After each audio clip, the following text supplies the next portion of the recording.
Katika siku ya 4 ya makabiliano yanayoshuhudiwa katika eneo la Mashariki ya Kati, Israel imetekeleza mashambulizi mapya dhidi ya Iran na vilevile katika mji mkuu wa Lebanon, Beirut.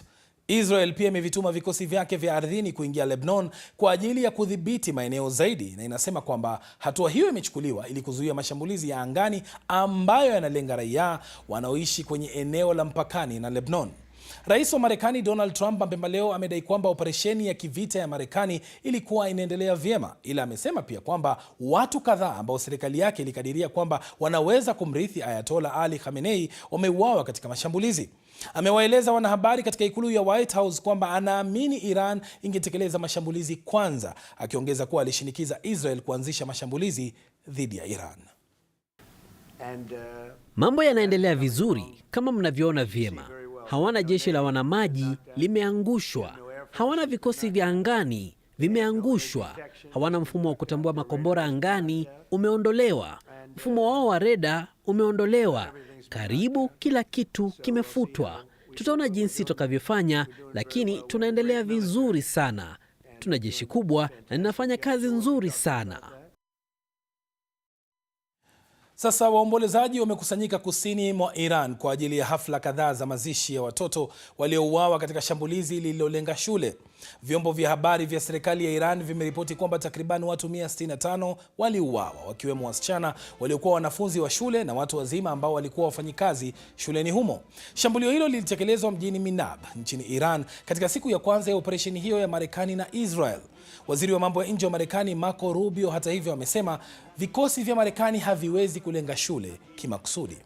Iran imeendelea kulengwa na mashambulizi huku mji mkuu Tehran ukishuhudia mashambulizi kadhaa siku ya Jumanne. Shirika moja la kijamii la kutoa misaada ya kibinadamu limesema kwamba watu 787 wameuawa nchini humo. Waziri wa mambo ya kigeni wa Marekani Marco Rubio amesema kwamba Iran lazima ijiandae kwa mashambulizi makali zaidi dhidi yake.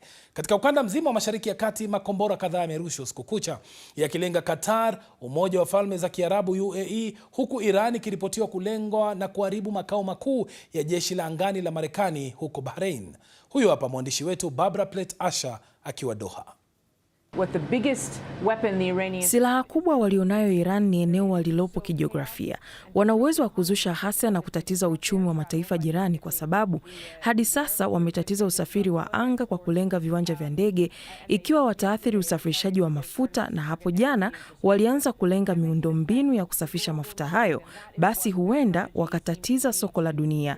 Na huo ndio unaonekana kuwa mkakati wao, kuzidisha mashambulizi katika ukanda mzima kwa ajili ya kuweka shinikizo kwa mataifa washirika wa Marekani ili kuilazimu Marekani kusitisha mashambulizi yake. Kwa hivyo, tunashuhudia mashambulizi makali yakiendelezwa bila kuwepo kwa uharibifu mkubwa, ila mashambulizi yanayolenga kutatiza uchumi. Sasa ili kuelewa kwa ndani kuhusu mkakati wa Iran, tuungane na mchambuzi wetu Ibrahim Rabi, yuko Fujairah katika Umoja wa Falme za Kiarabu UAE. Rabi, kwa mtizamo wako, mkakati huu wa Iran kulenga majirani wake unaweza kufaulu katika kutimiza malengo yake? Nashukuru Bwana Rom.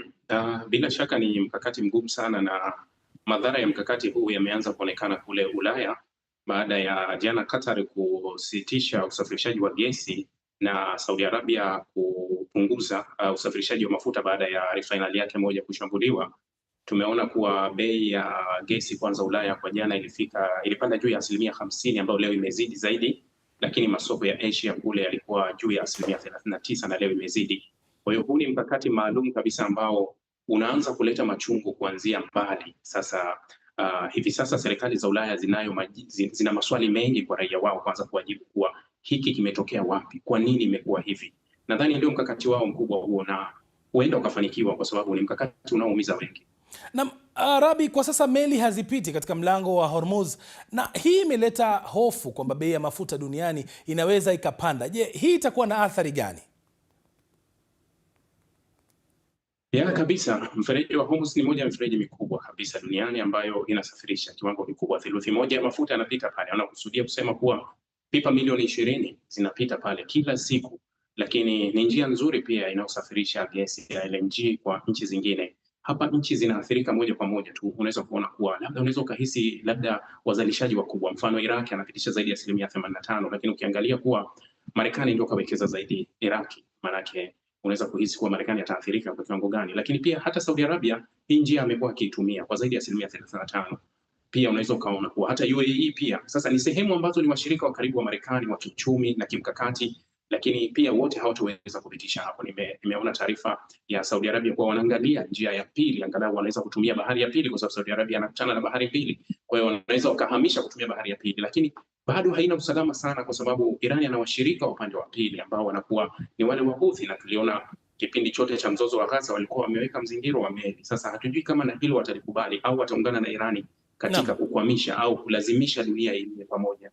Je, mataifa ya Mashariki ya Kati yana mchango gani, Rabi, katika kumaliza au kuendeleza mzozo huu? Kwa sababu wengi wanaonekana wapo kimya.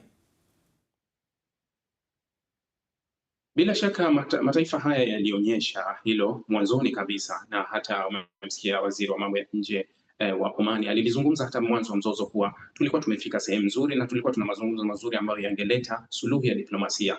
Ukiangalia mataifa mengi ya Mashariki ya Kati ambayo yamepitia kwenye mizozo mingi na vurugu nyingi kwa muda mrefu, ni karibu yote hayahitaji mgogoro, na hata hivi sasa wanajaribu kujiepusha sana, licha ya kuwa unaona kuna mashambulizi ambayo ya Irani kama yamevuka mstari, yamekwenda kwenye maeneo tofauti, lakini bado hawajibu kwa chochote, kwa sababu hawataki kuukuza mzozo huu. Maana yake kuwa ikiwa nchi za Mashariki ya Kati zitaingia kwa upande kuishambulia Irani, zitakuwa upande wa Israel, ambapo lengo la Israel litakuwa limetimia, kuhakikisha kuwa nchi zote zinamsaidia yeye.